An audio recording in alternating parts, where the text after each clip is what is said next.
પિત્ત છે, બર્નિંગ છે, કફ છે, સામાન્ય સિદ્ધાંત એટલે પેશન્ટના ખાસ કરી ડાયાબિટીક પેશન્ટ છે આપણે એક સાથે ચાર દાંત પાડીએ છીએ કાલે જ પોરબંદરનો કેમ્પ છેલ્લા 42 વર્ષમાં ચાલુ છે પૂરો કર્યો આજે અહીંયા વિદ્યાર્થીઓને અભ્યાસ માટે તો આ આયુર્વેદ છે આયુર્વેદનું સાયન્સ પ્લાસ્ટિક સર્જરી પણ સંસ્કૃતનું દેન છે અમારા આયુર્વેદના આ બધા રિસર્ચ કરી વધારે આગળ લાવી આ તકે આપણે શુભેચ્છા પાઠવીએ છીએ મારું નામ જયપ્રકાશ દંગી રાજકોટથી આવું છું. અહીં જાલંધર બંધથી આયુર્વેદિક હોસ્પિટલમાં કર્યું છે એ બહુ સુંદર અને મારા 3 થી 4 દાંત પાડ્યા અને દાઢ પણ પાડી છે વગર ઇન્જેક્શન અને કોઈ પણ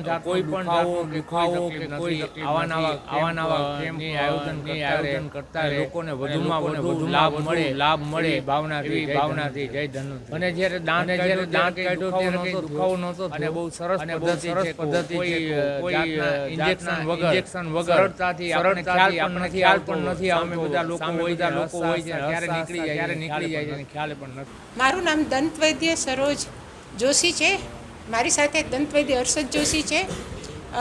વૈદ્ય કૃષ્ણાબેન માકડિયા ગવર્મેન્ટ કોલેજ જુનાગઢથી સાથે છે.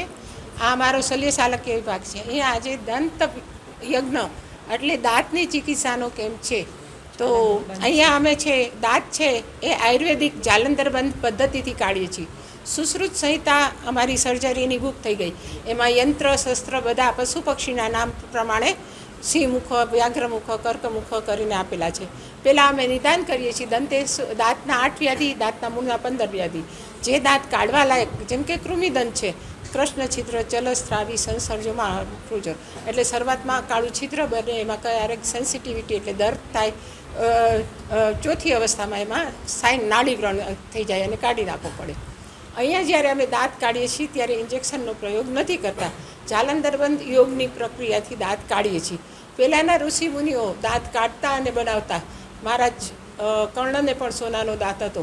તો આ આપણી ભારતની ધરોહર છે. ગ્લોબલ આયુર્વેદની અંદર આપણે અત્યારે પ્રધાનમંત્રીથી માંડીને બધા ખૂબ પ્રયત્ન કરીએ છીએ આયુર્વેદ યુનિવર્સિટી દ્વારા કે આ વિદ્યા આપણી છે એને આપણે વધારે ઉજાગર કરીએ.